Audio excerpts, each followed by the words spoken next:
Hello दोस्तों, आपका एक डेली करंट अफेयर चैनल पर स्वागत है। आज 21 मार्च 2023। आज हम देखेंगे डेली करंट अफेयर जो कि आपको रोज़ सुबह चैनल के माध्यम से 6 बजे मिल जाएंगे। तो आइए बात करते हैं पहले क्वेश्चन की तरफ। पहला क्वेश्चन यहाँ पर है, पीएम मित्रा योजना के तहत कितने मेगा टेक्सटाइल पार्क स्थापित किए जाएंगे। तो इसका राइट आंसर हो जाएगा 7 मेगा टेक्सटाइल स्थापित पार्क किए जाएंगे। तो इसके बाद बात कर लेते हैं दूसरे क्वेश्चन की तरफ। दूसरा क्वेश्चन है, यूक्रेन को लड़ाकू जेट प्रदान करने वाला पहला NATO देश कौन सा बना। तो इसका राइट आंसर हो जाएगा पोलैंड। पोलैंड देश बना यूक्रेन को लड़ाकू जेट प्रदान करने वाला पहला NATO देश बना। इसके बाद बात कर लेते हैं अगले क्वेश्चन की तरफ। अगला क्वेश्चन तीसरा क्वेश्चन है। तीसरा क्वेश्चन है, नेपाल के तीसरे उपराष्ट्रपति के रूप में किसे चुना गया। तो इसका राइट आंसर हो जाएगा राम सहाय प्रसाद यादव को चुना गया, नेपाल के तीसरे उपराष्ट्रपति के रूप में चुना गया। इसके बाद बात कर लेते हैं चौथे क्वेश्चन की तरफ। चौथा question, Vipin the man behind the uniform नामक नई पुस्तक किसने लिखी। तो इसका राइट आंसर हो जाएगा रचना विष्ट रावत ने लिखी। इसके बाद बात कर ले पांचवा क्वेश्चन है, 17 मार्च 2023 को पशु चिकित्सा और आयुर्वेद विषय पर अंतर्राष्ट्रीय आयुर्वेद कार्यालयों का उद्घाटन कहाँ किया गया। तो इसका राइट आंसर होगा हरिद्वार में किया गया। इसके बाद बात कर लेते हैं अगले क्वेश्चन की तरफ। अगला क्वेश्चन है छठवां क्वेश्चन। छठवां क्वेश्चन है, कौन 17 मार्च 2023 को श्रीलंका और लाई मत्तार से तमिलनाडु के धनुषकोटी तक पार्क जल मंडल मध्य का अंडर 21 समूह के सबसे तेजी से तैर कर पार करने वाली पहली भारतीय बने। तो इसका राइट आंसर हो जाएगा हमारा संपन्ना रमेश सैलार बने, सबसे पहले जल मंडल के अंडर 21 समूह के सबसे तेजी से तैरकर पार करने वाले भारतीय बने। इसके बाद बात कर लेते हैं अगले क्वेश्चन की तरफ। अगला क्वेश्चन है सातवां क्वेश्चन। सातवां क्वेश्चन है, वैश्विक आतंकवाद सूचांक GTI 2023 के अनुसार आतंकवाद में सबसे अधिक प्रभावी देश कौन सा है। तो इसका राइट आंसर हो जाएगा अफगानिस्तान। अफगानिस्तान है। इसके बाद बात कर लेते हैं अगले क्वेश्चन की तरफ, जो कि आठवें क्वेश्चन की बात कर लेते हैं। तो किस राज्य में natural farming for revitalising environment and resilient agriculture theme पर एक अंतर्राष्ट्रीय सम्मेलन शुरू किया गया है। तो इसका राइट आंसर हो जाएगा मणिपुर। मणिपुर में क्या शुरू किया गया है, तो natural farming for revitalising environment and resilient agriculture theme की अंतर्राष्ट्रीय सम्मेलन शुरू किया गया है।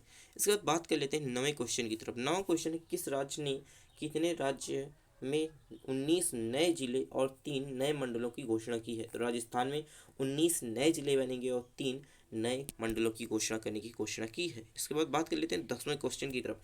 किस राज्य की पहली बार इलेक्ट्रॉनिक ट्रेन मिली है। तो मेघालय में पहली बार इलेक्ट्रॉनिक ट्रेन मिली है। इसके बाद बात कर लेते हैं 11वें क्वेश्चन की तरफ। 11वां क्वेश्चन है, हाल ही में ChatGPT के प्रतिद्वंदी फालांकन LLM को कौन लॉन्च किया गया है, किसने लॉन्च किया।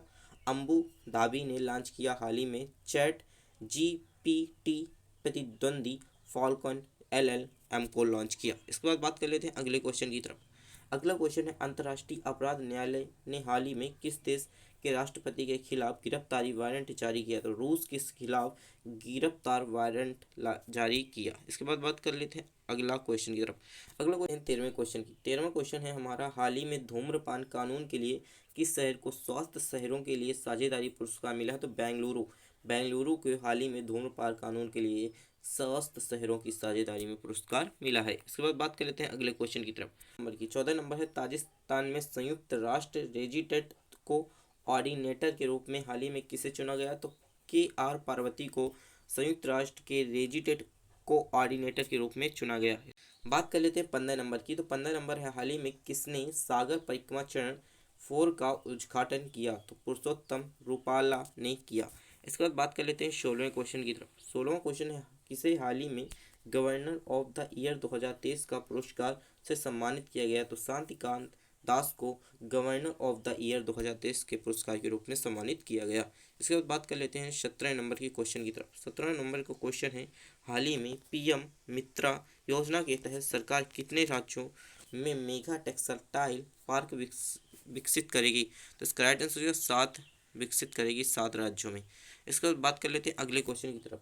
अभ्यास सी डैंगन 2023 में भाग लेने के लिए भारतीय नौसेना का P-81 विमान हाल ही में कहाँ पहुंचा है? तो यूएसए में पहुंच गया है। हाल ही में ड्रैगन 2023 में भाग लेने वाला भारतीय नौसेना P-81 विमान पहुंचा है यूएसए में। इसके बाद बात कर लेते हैं अगले क्वेश्चन की तरफ। बात कर लेते हैं 19वें नंबर की। 19वां नंबर है, हाल ही में BRO ने रिकॉर्ड कितने दिन रणनीतिक जोजिला दर्रा खोला है? तो इसका राइट आंसर होगा 78 दिनों के लिए जो जिला दर्रा खोला है। इसके बाद बात कर लेते हैं 20वें क्वेश्चन की तरफ। 20वां क्वेश्चन है, भारत और किस देश के बीच हाल ही में मैत्री पाइपलाइन का उद्घाटन हुआ? तो बांग्लादेश के बीच मैत्री पाइपलाइन का उद्घाटन हुआ। अगर आपको हमारी वीडियो अच्छी लग रही है तो वीडियो को लाइक कर दीजिए, अपने दोस्तों के साथ शेयर कर दीजिए। अगर आप चैनल पर नए हैं तो चैनल को सब्सक्राइब कर दीजिए। Thank you very much.